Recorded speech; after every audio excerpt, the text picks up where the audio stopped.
Nós vamos ter que dar uma mexida na pauta, passar a parte de ações judiciais para a parte da tarde e subir o que seria de tarde para a parte da manhã. Mas isso aí não compromete, né? Eu combinei com a Célia Laríquia, que está lá dentro da Previ, e o Valderdor também pode ajudar, para falar um pouco a respeito das questões que estão pendentes lá na Previ sobre a adequação do teto de benefícios. Não sei se vocês sabem, a maioria sabe, a federação foi uma das entidades. A federação foi uma das entidades que apresentou denúncia na Previc sobre a questão das altas aposentadorias. O que aconteceu? Em 2008, o Banco do Brasil transformou o presidente, seus vice-presidentes e diretores em estatutários.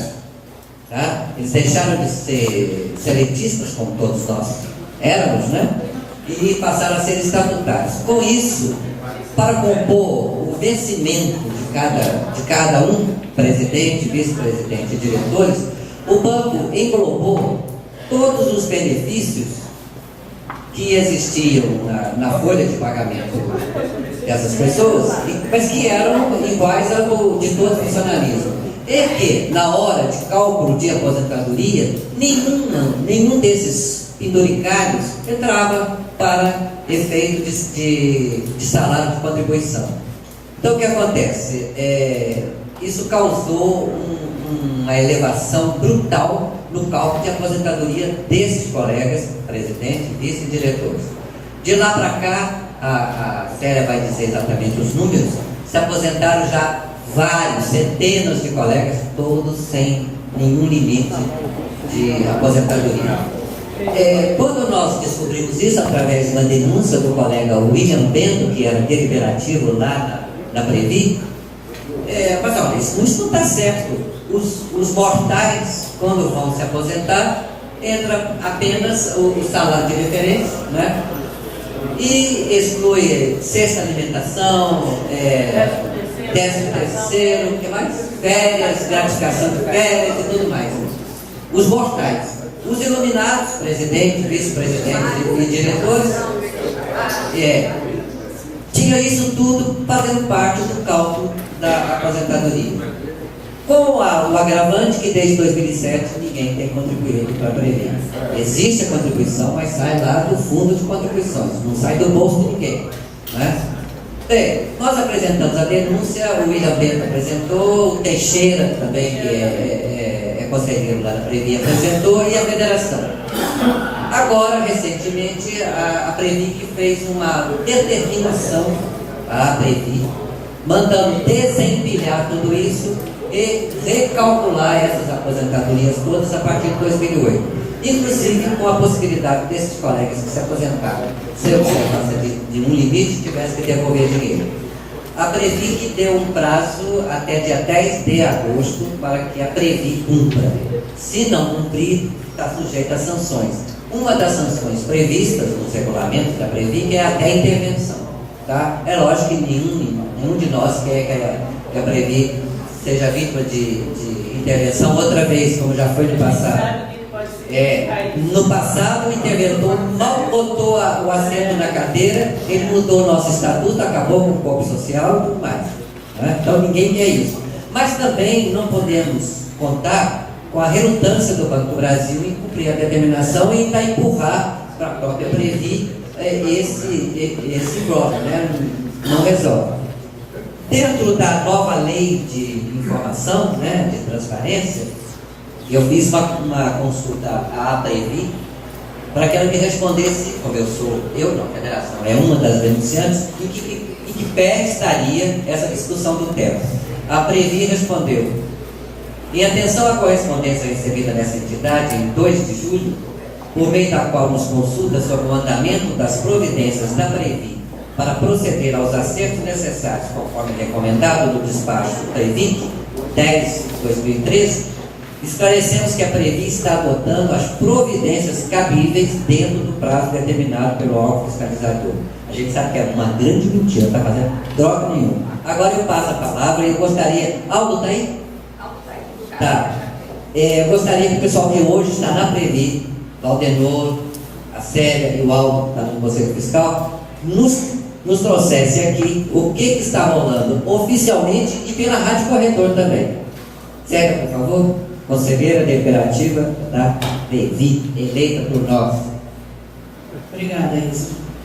Bom, conforme a Isa falou, já fez um histórico, né, do que aconteceu. A gente tem tido muitas consultas, viu, Isa, de associados, de colegas que querem saber o que está acontecendo e como esse assunto vai ser resolvido. Eu fiz uns 10 dias mais ou menos um resumo do que está acontecendo e do meu posicionamento a respeito desse tema. Eu não sei se vocês já receberam, quem não recebeu, depois a gente pode, vou deixar aqui na mesa, quem tiver interessado, depois a gente distribui, tá? Na realidade, quando houve essa modificação em que os diretores passaram a ser estatutários, o próprio Banco do Brasil, naquela época, propôs que se estabelecesse um teto, né, exatamente para que não acontecessem essas distorções. E a proposta foi de que o teto seria o NRF especial. Naquela época estava em torno de 27, 28 mil reais. E o que fosse fora desses valores não estariam contemplados nos benefícios desses dirigentes. No caso aí, são os diretores, vice-presidentes e o presidente do Banco do Brasil. Esse processo, ele teve sua tramitação normal, dentro da Previ, dos órgãos governamentais, e quando estava na Previc, que é o órgão que bate o martelo, que diz no final está aprovado ou não, porque isso envolve uma alteração de regulamento, e já estava apto a essa aprovação na Previc, ou seja, no sistema da Previc já dizia, olha, esse assunto já está apto a ser aprovado, bastava a Previ encaminhar o processo, o papel, para que tivesse a aprovação final. O banco solicitou o cancelamento dessa proposta que tinha sido encaminhada. Na época, a diretoria mandou para a Previc e, conforme a Isa falou, esse assunto ficou rodando, aconteceram denúncias da própria federação, do William Bento, que esteve no conselho, do Teixeira, e nós, dentro do Conselho Deliberativo, o tempo todo cobrando dos dirigentes do banco, cobrando da diretoria, por que esse assunto estava parado, por que esse assunto não andou, né? Uma das explicações que foram dadas na época é que quando foi feito aquele memorando de entendimentos para definir, discutir o BET, implantar o BET, aquilo envolvia uma alteração de regulamento na destinação do superávit de 2010. E como lá na Previc, pela legislação, né, pela regulamentação, para você aprovar um determinado regulamento, se tiver alguma coisa anterior, você não pode, porque aquilo tem que ter uma sequência, eles solicitaram essa retirada. A diretoria solicitou a retirada do processo lá da Previc. Eu acho que cabe um parêntese aqui, porque nós tivemos acesso a todos os documentos internos da Previc, obviamente, e muita coisa também do que está na Previc, e ficou bem claro, numa ata da diretoria, de que a diretoria estava recebendo aquela solicitação do Banco do Brasil para excluir aquele processo que estava lá na Previc, portanto, cancelar aquele negócio de teto, né? A diretoria acatou a solicitação do banco e no despacho da diretoria diz claramente, a partir da apreciação do Conselho Deliberativo. Ou seja, a diretoria, na alçada da diretoria, acatou e submeteu ao Conselho Deliberativo. Eu estou no Conselho Deliberativo desde junho de 2010 e os colegas que já estavam antes de mim afirmam que esse assunto, esse pedido, nunca tramitou oficialmente pelo Conselho Deliberativo. Portanto, a decisão do Conselho Deliberativo, ela nunca foi cancelada. Desde 2008 existe uma decisão dentro do Conselho Deliberativo, que é o NRF especial, e que agora a gente está nessa luta aí para ver se a gente regulariza. O pessoal do banco diz que não teria que ter um despacho do Conselho Deliberativo, porque a regulamentação diz que qualquer coisa para ser alterada em termos de regulamento, o patrocinador tem que dar ok. A partir da hora que o patrocinador tirou o ok, né, o patrocinador pediu para excluir esse teto que estava tramitando na Previ, eles entendem que não precisava voltar ao Conselho Deliberativo. Nós, do Conselho, entendemos que sim, teria sim que voltar ao Conselho Deliberativo. Não sabemos o que aconteceu entre o despacho da diretoria e a chegada no Conselho Deliberativo, porque isso nunca chegou ao Conselho Deliberativo. E nós entendemos que a governança foi atropelada, né? Isso é um paralelo que eu estou fazendo com vocês. Bom, a partir das denúncias e a partir de todas as pressões que a gente vem fazendo no Conselho Deliberativo, a Previc começou a analisar esse assunto, e não só agora, Isa, mas desde 2011 que a Previc vem falando para a diretoria da Previ para fazer o desempilhamento. É o nome que tem se dado, desempilhamento. Por quê? Porque lá em 2008, quando esses dirigentes passaram a ser estatutários, e aí a definição da remuneração deles é através de uma assembleia do Banco do Brasil, valores esses que a Isa falou, que ficam em torno mais ou menos de 30% da remuneração geral, esses valores foram incorporados à remuneração dos diretores, aos honorários. Eles passaram a receber honorários e não salários, né? Só que o artigo 28 do regulamento, ele veda isso. Então, todos nós, participantes e assistidos, quando nos aposentamos, os nossos benefícios não contemplam essas verbas no cálculo. A partir de 2008, quando houve essa mudança, os benefícios desses dirigentes, diretores, vice-presidentes, presidentes do Banco do Brasil e das empresas que fazem parte do conglomerado, as pessoas que são cedidas, todas essas pessoas passaram a ter essas verbas incorporadas. E isso é um absurdo, e a gente tem combatido isso. A Previc, quando fez esse último despacho, que deu um prazo até o despacho é com data de 5 de junho, veio para a Previ, o carimbo lá de protocolo é de 10 de junho, portanto, de 9 a 10 de agosto é o prazo máximo para se implementar isso. O que a Previc, ela dá o caminho das pedras ali? Volta lá para 2008, antes do empilhamento, exclui essas verbas, recalcula esses benefícios e aqueles que estiverem fora disso têm que devolver. Quem não devolver, se o banco tiver, isso está escrito inclusive no despacho da Previc, se o banco tiver interesse em manter essas remunerações acima desses critérios, desses limites, o banco pode utilizar recursos próprios ou o banco pode utilizar os fundos que ele já dispõe dentro da Previ, os fundos previdenciários. Essa questão dos fundos previdenciários é uma questão que está sendo discutida também, paralelamente a isso, porque aí nós vamos lá na história da Resolução 26, que nós estamos combatendo, porque entendemos que o Banco do Brasil, o patrocinador, não tem que receber essa reversão de valores. Então, até essa questão dos fundos previdenciários, ela também é questionada. Se o banco vai usar, de que forma pode usar. O banco não se manifestou sobre isso.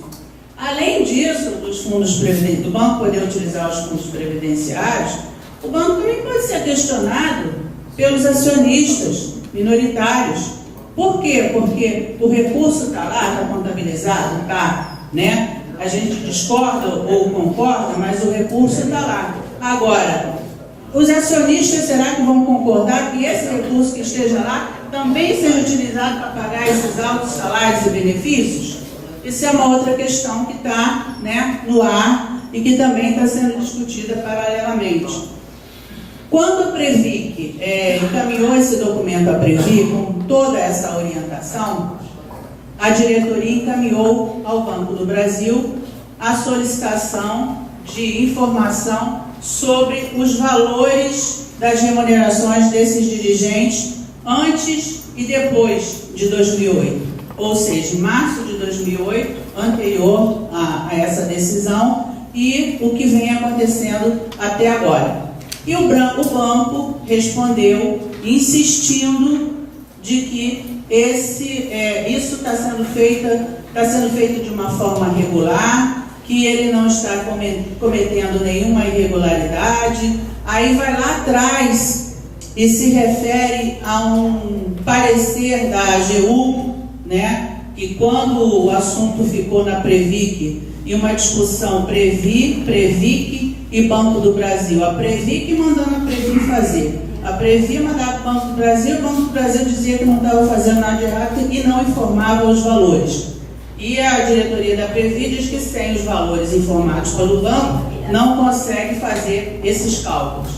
Então a Previc encaminhou isso para a Advocacia Geral da União, isso ficou lá dormindo um tempão, e quando saiu um parecer meio lá, meio cá, meio capenga, dizendo que o banco não viu nenhum problema e tal, mas colocando na responsabilidade da Previc a definição sobre o assunto. Então a Previc, né, dentro das suas atribuições e das suas alçadas, foi lá e falou: Previ, faça. E deu o prazo até 10 de junho. Eu pautei isso na 10 de agosto, porque a carta é de 10 de junho. Eu pautei isso na última reunião do Conselho Deliberativo, que foi em 19 de julho. Foi quando a diretoria foi lá e informou que encaminhou essa carta ao banco. Eu tenho cópia da carta da Previ ao banco. O banco dizendo que não está fazendo nada de irregular nem de anormal, que está tudo certo. E a Previ o que fez? Mandou para a Previc novamente, pedindo para a Previc se manifestar a respeito do que o banco estava dizendo, se negando a cumprir a determinação da Previc. Então, o que acontece? Como a Isa falou, a Previc, eu estive na Previc no início de julho com o colega Odilon, vice-presidente lá da associação. Conversamos longamente com o Zé Maria Rabelo a respeito desse assunto e ele nos afirmou: esse assunto dentro da Previc está encerrado, não tem recurso, não tem outro tipo de colocação. Dentro da Previc esse assunto está concluído e o prazo, que seria de 60 dias a partir de 10 de junho, por isso que a gente está falando em 10 de agosto, são 60 dias improrrogáveis. Então, a Previ não poderá deixar de cumprir.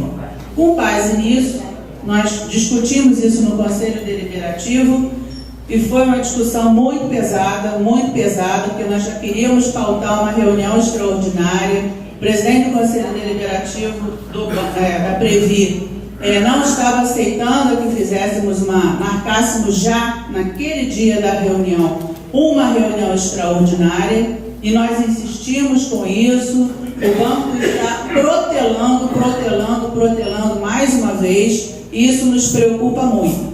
Então nós entregamos uma carta pedindo uma reunião extraordinária que seria para o dia 29. Ele não decidiu na hora, disse que ia conversar com o banco, com os dirigentes, e depois iria dar uma resposta para a gente. A gente recebeu no próprio dia 29 uma resposta do presidente do Conselho Deliberativo, dizendo que, em função de que o processo está em andamento e que o prazo ainda não está concluído, ele não marcaria essa reunião para o dia 29. Sério, só para esclarecer aqui, que é uma dúvida que a Ilma levantou lá e que acho que muita gente tem.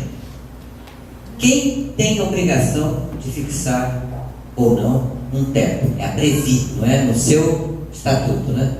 Na realidade, existe a Previ que está trabalhando em função de uma denúncia que foi feita, de uma decisão que foi tomada e que não foi cumprida. A Previ, ela, se não tivesse havido esse tipo de situação, ela não iria chegar e falar, ó, o teto é esse ou aquele. Isso é uma decisão nossa. E é uma decisão que é do patrocinador com o fundo de pensão. Se vocês se dentro do lembrarem Conselho bem, Deliberativo. só um minutinho. Se vocês se lembrarem bem, o banco fala que nunca existiu teto, mas tem. Porque o artigo do estatuto que fala como que é composto o salário de participação, não é assim que chama, diz exatamente o que é excluído. É excluído isso, aquilo, outro. Então existe teto, ninguém aposenta com esse empilhamento. Você aposenta, você entrou no banco escriturário nível 1 e sai na última letra da carreira, lá e tal, né, com as coisas que você tem, mas não computa nada disso que foi empilhado para transformar em estatutário. Então, o que há é má fé no Banco do Brasil de não cumprir. Eu tive que falar o seguinte: eu peguei todos esses benefícios e julguei dentro do salário, honorário, se é assim que chama, quando é E foi isso que ele fez. Eu julguei tudo ali. Mas na hora de se aposentar, o que tem que fazer? Pega aquele valor e sai cortando essas verbas e faz o cálculo do rapaz. Simples assim. O banco não faz por má fé. Peraí, só um tiquinho. Tem a pergunta da... Não, eu não quero fazer pergunta, não. É só que você interrompeu a... Desculpe, você interrompeu a séria, mas acharia interessante que ela terminasse. Não, eu quis fazer essa observação para mostrar que o banco está fazendo corpo mole para cumprir uma determinação da Previ. Em seguida, olha, você falou que tem os dados aí, mas é sobre a posição atual da Previ, não é isso? A gente disse isso para uma segunda fala. Então vamos falar só de teto agora. Depois que você terminar, vou abrir pergunta. Tem da Ilma, da Guadalupe. Posso falar uma coisinha? Eu vou anotando. Eu só queria- Outra só coisa, fazer eu quero também que os demais conselheiros, o Aldo e o Valdenor, também esclareçam sobre a... Eu só queria voltar a 2008, porque em 2008, justamente nessa época, foi quando eu assumi o conselho, o suplente, com o William, com a Miriam e o Souza. Quatro conselheiros, tinham dois que eram o Teixeira e o Odali. Então, estou falando só na parte dos eleitos. O banco trocou também, o Zé Maria foi trocado, o Juraci e a Isabela. Coincidentemente, o Juraci e a Isabela é que estava conduzindo isso dentro do banco. Então, nós como entramos naquela época, em 2008, totalmente verdes, né, quando você entra no conselho, então muita coisa que coloca ali precisa ser muito bem explicado. O que aconteceu? Em abril houve essa decisão do banco. Foi em abril, 1º de abril, se me coloca, não vou dizer o 1º de abril porque eu não tenho certeza. É uma coincidência. Mas no 1º de abril. Mas foi em abril que houve essa decisão do banco, não importa, né?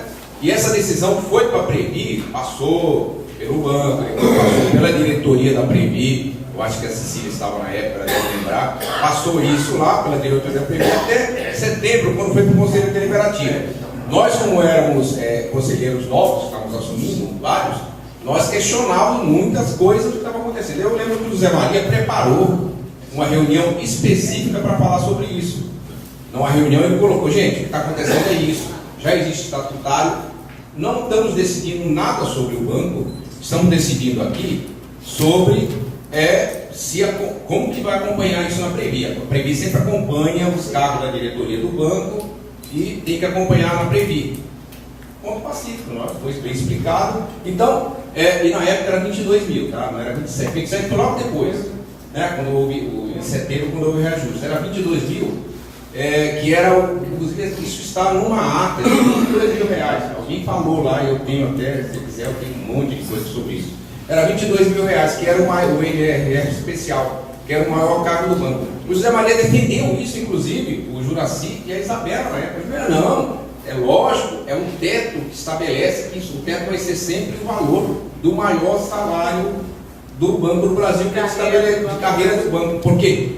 O diretor já passou a ser estatutário, no entendimento do próprio José Maria e do próprio Juraci e da Isabela. Nós temos uma reunião até separada depois, porque nós não conhecíamos, não tínhamos obrigação de saber como funciona o banco, e eles nos explicaram como que isso seria feito. Não tem nada a ver com o banco, porque o banco ele pode aumentar os salários. Como que a Previ ia tratar esta parte internamente, tá? Do aumento de salário dos dirigentes da Previ que acompanham que acompanhariam como estatutários o mesmo nível de salário do estatutário do banco. Como sempre foi, isso daí o Conselho decidiu que tudo bem, é mais do que lógico, né? A pessoa sai de uma diretoria do banco, sai de qualquer lugar, vem para cá, com os salários, né, que eles ficam na mesma faixa. Não houve nenhum problema, isso foi decidido no Conselho, isso em setembro, eu tenho até essa ata aí, depois se você quiser, talvez não tenha aqui, talvez tenha lá em cima, mas essa ata de setembro foi decidido, nós, depois de muita conversa, entendemos que era melhor. Isso foi encaminhado para a Previc, a decisão do banco já veio com a decisão do banco, e já passou pelo Conselho, pela diretoria da Previ na época. Então não houve nenhum problema quanto a isso, né? Não se discutiu mais isso. E nós ficamos aí. Depois, quando nós subimos em 2010, você já estava no Conselho, não sei se você lembra, nós fizemos várias reuniões entre os eleitos. E foi unânime que todos achavam, alguns tinham algumas dúvidas quanto seria esse. Mas eu tenho até, nós até assinamos aqui uma carta, né? Não sei se você lembra, eu já mostrei para você. São os eleitos da Previ, o manifesto. Aqui estão os diretores, José Ricardo Saceron, Paulo Assunção, Vitor Paulo, Célia, José Souza, Luiz Carlos Teixeira, Miriam, Valdenor e William. São os diretores eleitos, os conselhos deliberativos eleitos, claro, né? A gente só pode colocar em nome dos eleitos. E aqui diz bem claro, diante desses fatos, nós, dirigentes eleitos da Previ, manifestamos nossa determinação em estabelecer o teto de contribuição para a Previ, equivalente ao NRF especial, de acordo com as decisões do Conselho Deliberativo da Diretoria Executiva tomadas em 2008, e fazemos um apelo a toda a diretoria do Banco do Brasil para que, pelo bem da nossa Caixa de Previdência e de seus planos de benefícios, volte a apoiar a proposta original do próprio banco. Porque essa mudança que aconteceu quando o banco... Isso aqui foi quando? Foi em 2011. Quando o assunto começou a ter uma certa ebulição de novo, aí a gente começou a fazer esses manifestos.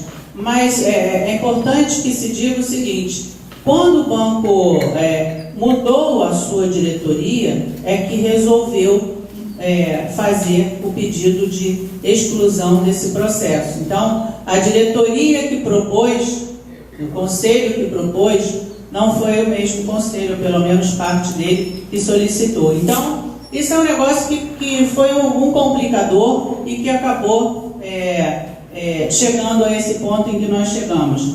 Existe risco de judicialização? Existe, mas existe dos dois lados. Eu acho que o risco de judicialização por parte dos participantes e assistidos, né, que não têm esses valores contemplados nas suas aposentadorias, é muito maior. E isso está escrito no parecer da Previc e no despacho da Previc. É lógico que existe o risco dos dirigentes que se aposentaram nesse período entrarem com alguma ação, existe também. Mas não é por isso que nós vamos deixar de cumprir, não é por isso que nós vamos deixar de fazer o que a gente tem que fazer. Era só para acrescentar, Valdenor, o Juraci, que estava com você, quando vocês tomaram essa decisão, ele deu a opinião dele. Eu tenho lido tudo sobre isso. No site o Valdenor terminando, a gente passa para o alto esclarecer e depois nós vamos abrir para as perguntas, tá? Pode completar, Valdenor. Eu queria dizer só o seguinte, ela falou bem, a diretoria, o conselho antigo, daquela época, que depois tomou posse o novo conselho, ele até o último dia não questionava isso. Ele nunca questionou sobre esse teto. Inclusive, em algumas reuniões que a gente tinha, a gente sempre fazia reuniões anteriores à nossa reunião do conselho, e eles sempre se colocavam como sendo uma coisa líquida e certa. Parecia que isso não poderia mudar. Veio mudar com a nova diretoria, que houve uma mudança, inclusive, dentro da Previ. Você notou que dentro da Previ os diretores vieram com propostas, inclusive, um pouco diferentes, quando você tomou posse. Então, nós ficamos com o pé um pouco atrás, porque até aquele momento a gente tinha mais facilidade até para discutir os assuntos. Não que a gente ganhasse sempre os eleitos, mas a gente tinha uma facilidade maior de discutir os assuntos com os representantes do banco daquela época, até 2010. Né? Então, daí de 2010 em diante, eu acho que piorou essa relação. E muito. Né? Piorou muito. A discussão parece que se findou. não se discutia qual, o banco trazia as coisas muito fechadas, tanto que ele utilizou o voto de Minerva em uma decisão logo em seguida, né? Um pouco depois, tá ok? Eu vou tentar ser mais prático, mais objetivo. Eu vou ter que desenhar aqui, só para ficar claro. Em primeiro lugar, ninguém é contra que as pessoas, que os funcionários, que os colegas do banco ganhem 100, 80 ou 120. Ninguém é contra. Vamos entender o que é um plano de benefício definido. Um plano desse tipo só pode ser aplicado num modelo de carreira. A saber, você começa na sua carreira e vai subindo, ou pode variar, mas quando você chegar no fim, você se aposenta. Esse plano protege igualmente, esse plano é mútuo, ele não admite segmentações. Não é possível que um grupo de colegas, seja pequeno, seja grande, possa sair desse quadrado. Em 2008, um grupo saiu do quadrado. Por quê?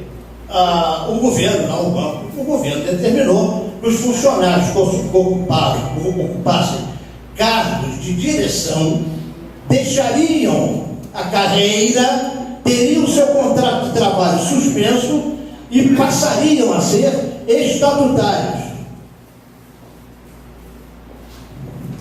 Com isso, rompeu-se a carreira.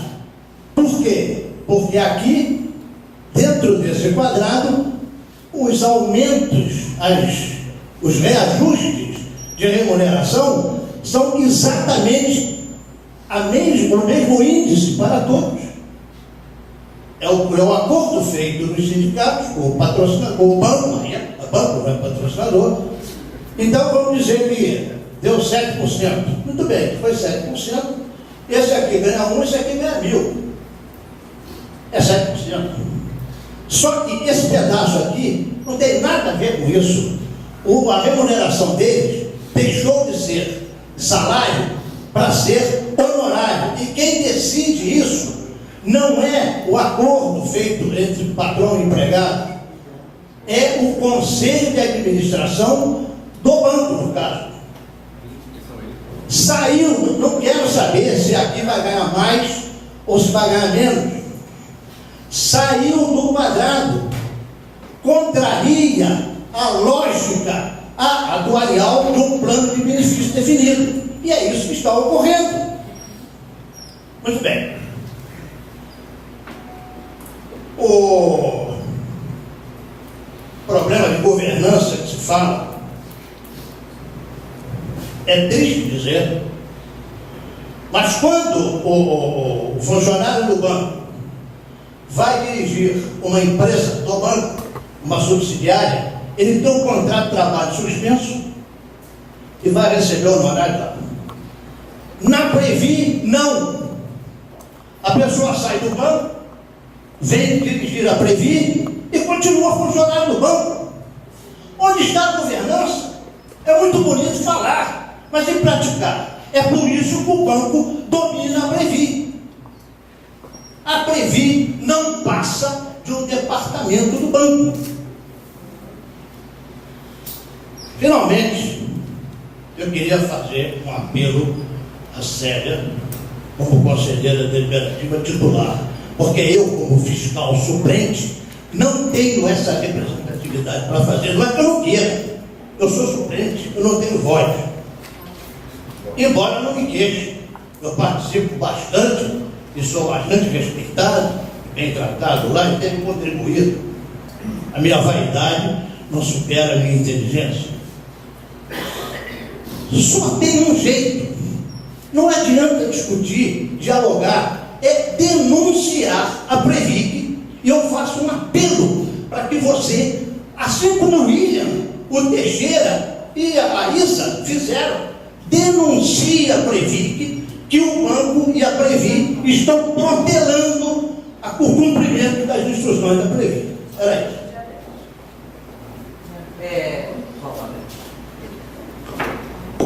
Estão inscritos pela ordem Ilma, Guadalupe, Romildo e Rui. Quem mais? Paim? Genésio? Vou deixar uma. Tá, depois a gente abre de novo. Primeiro é Ilma, depois Guadalupe, depois Romildo e Rui. Eu não me inscrevi para fazer pergunta. Sim. Eu me inscrevi porque eu quero focalizar esse assunto. Tá certo. Mas vamos pela ordem, tá? Vamos lá, Ilma. Como eu quero fazer perguntas, eu gostaria de ouvir as exposições primeiro. Tá. A primeira pergunta é aquela que eu já coloquei para a Célia, mas eu guardo ela para repetir depois. Tá, então vamos ouvir a explicação do Rui. Vamos lá, Rui.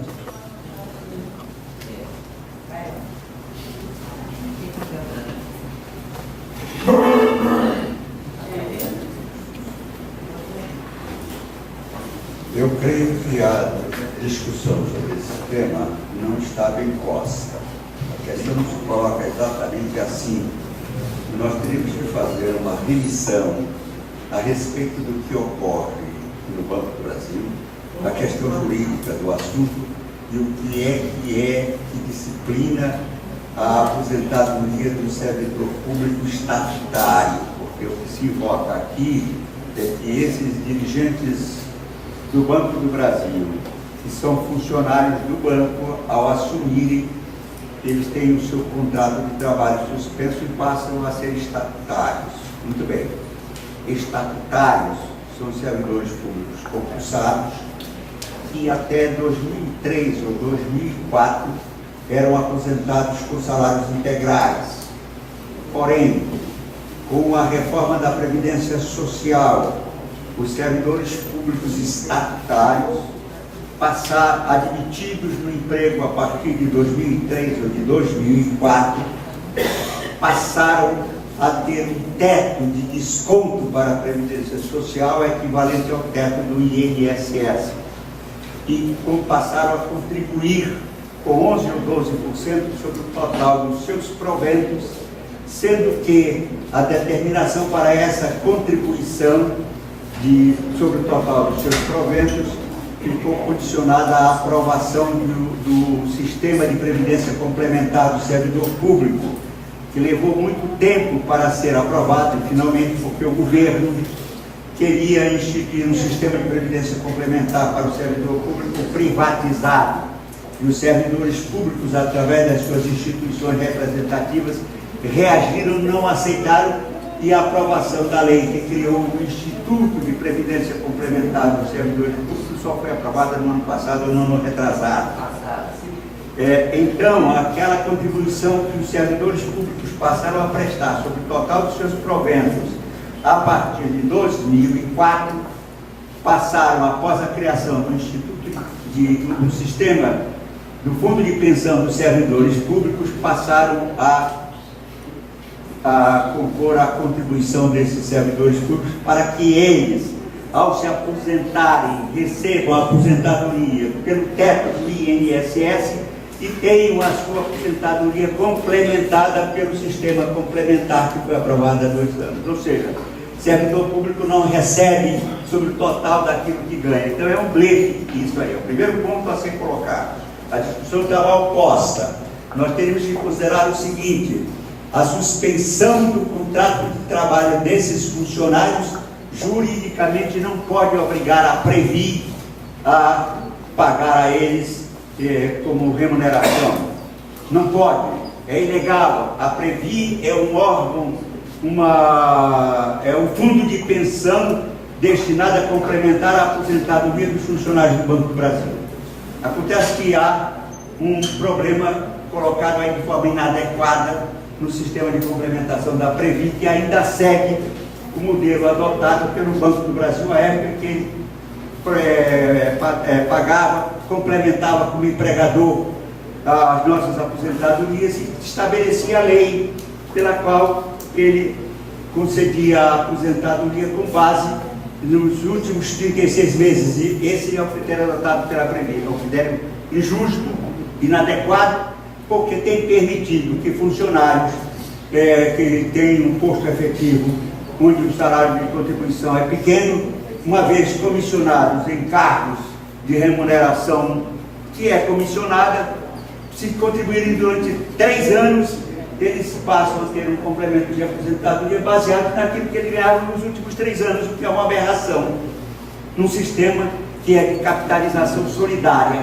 Eles acabam sendo aposentados como se tivessem ao longo da sua vida útil contribuído durante 30 anos ou mais sobre um determinado valor. Acabam se aposentando à custa da contribuição dos demais que não gozam desse privilégio. Esse é o primeiro ponto. Então, a questão a ser posta, a ser discutida é esta: estatutário ganha sobre tudo aquilo que se aposenta sobre aquilo que recebe? A resposta é não.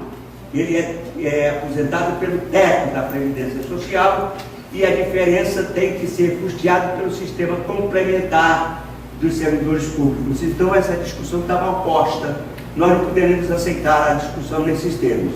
Segundo ponto é que a decisão da Previc, na prática, não nos beneficia em nada. É para inglês ver. Por que é para inglês ver?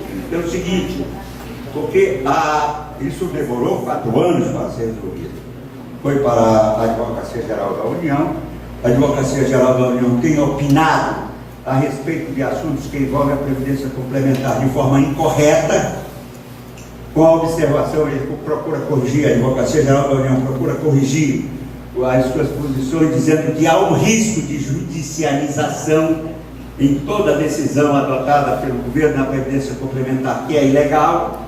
Simplesmente ela alerta, por isso ela se cobre, porque se houver o risco de judicialização efetivamente realizado, ela já está coberta, porque ela alertou que há esse risco de judicialização. Então isso não pode ser considerado assim. Porém, há o seguinte fato, que é outro aspecto que deve ser considerado também nesse particular. A Previc decidiu, depois de 4 anos, de uma forma que aparentemente é extremamente rigorosa. Ela decidiu que a Previc deve pagar sobre um teto. Tudo bem, tá? Um teto, rigorosa a decisão. Em seguida, ela decidiu que aqueles funcionários que foram beneficiados com essa decisão de estatutários deverão ser informados pela Previc para efeito de devolução daquilo que teoricamente, supostamente teriam recebido a maior para efeito de devolução à Previc. Correto? Absolutamente.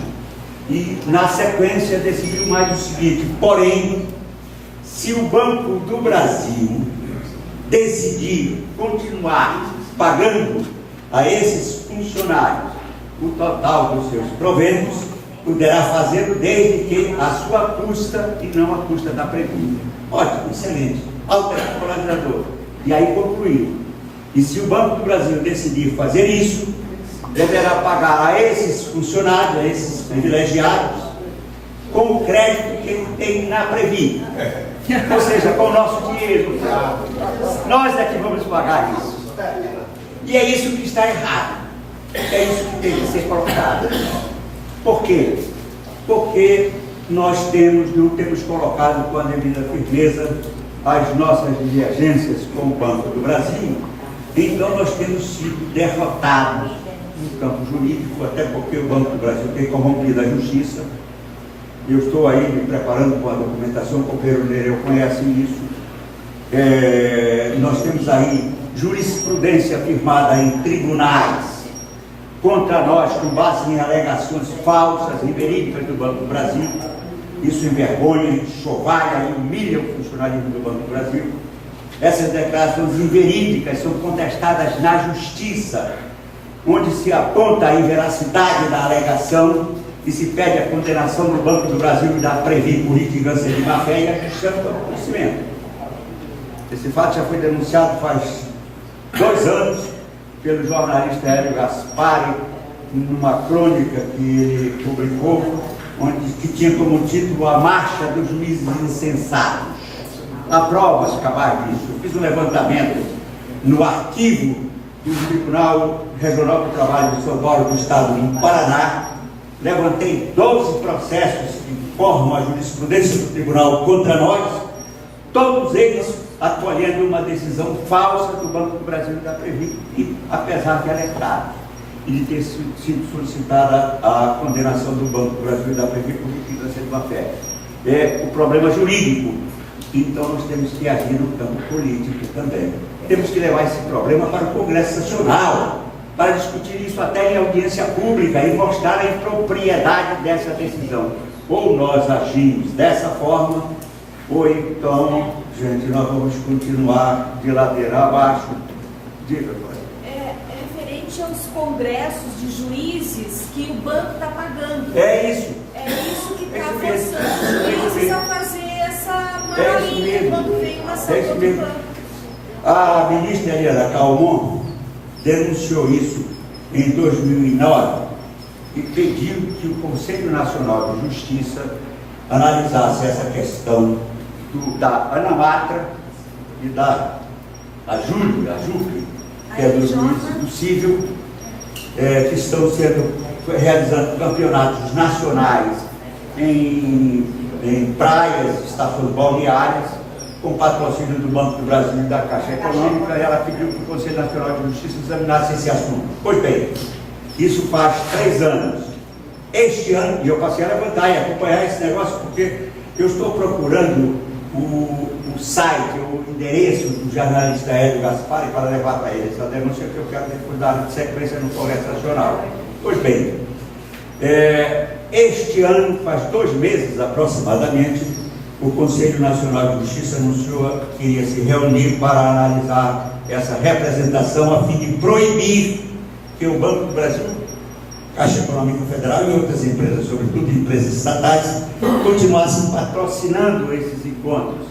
O último deles que se teve notícia foi realizado em Porto de Galinhas, no campeonato da Ana Mata, em que os patrocinadores pagaram passagens e hospedagem aos juízes e às respectivas esposas. Pois bem, há aproximadamente 2 meses a imprensa noticiou que o CNJ iria se reunir para decidir a proibição desses patrocínios. E ao mesmo tempo a imprensa noticiou que a Ana Mata e outras organizações representativas de magistrados estavam pressionando o CNJ para que não proibisse esse patrocínio. E foi finalmente realizada, aproximadamente uns 2 meses, colega, a reunião do CNJ para proibir isso. Quando terminou a reunião do CNJ, a ministra Eliana Calmon deu uma entrevista à imprensa mostrando-se insatisfeita e conformada com a decisão do CNJ. Eu procurei a notícia, ela não esclarecia os motivos pelos quais estava inconformada, e eu passei a acompanhar, e logo em seguida, uns 2 ou 3 dias depois, a imprensa anunciou. O motivo do inconformismo da ministra Eliana Calmon é que o CNJ, de forma extremamente singular e inédita, decidiu que até 30% de financiamento das despesas pode. Acima disso, não era permitido, era corrupção. Essa foi a decisão que foi adotada. Então nós temos que agir politicamente para denunciar esse fato. Em primeiro lugar, a impropriedade de se analisar que os funcionários do Banco do Brasil que têm o seu contrato suspenso possam receber. Estão dando limite à corrupção. Tem limite. Possam receber como estatutários. Nós até poderíamos concordar, desde que eles sejam enquadrados como estatutários, que foram admitidos em 2008 como estatutários, recebam pelo teto do INSS e em seguida que contribuam lá para o Instituto de Previdência Complementar dos Servidores Públicos e recebam por lá diferença pela Previ, não. O discurso dele, a palavra que foi colocada, ficou somente a última pergunta. Célia, Aldo e Rui foram muito felizes, esclareceram bem, mas hoje a gente ainda fica com a interrogação. Quem tem responsabilidade por estabelecer tal teto? A Previ diz que é o banco, e o banco diz que é a Previ. Então, quando Aldo fez o apelo para você, eu acho que isso pode entrar no cômputo ou no escopo do teu pleito ao banco, ou a própria Previ. Quem vai estabelecer? Porque a Previ diz, não cumpro, porque o banco é que tem que mandar para mim dizendo a partir de que salário, de que momento, de que RF ou de que estabelecido lá atrás eu vou usar. E o banco diz, é você, porque é você que tem as contribuições. E vai ficar no chove não molha, no jogo de empurra, e nós vamos ficar aqui aguardando. Então, com certeza, eu acho que antes do dia 10 não, mas segunda-feira, dia 11 ou 12, não sei, é o momento de se fazer isso.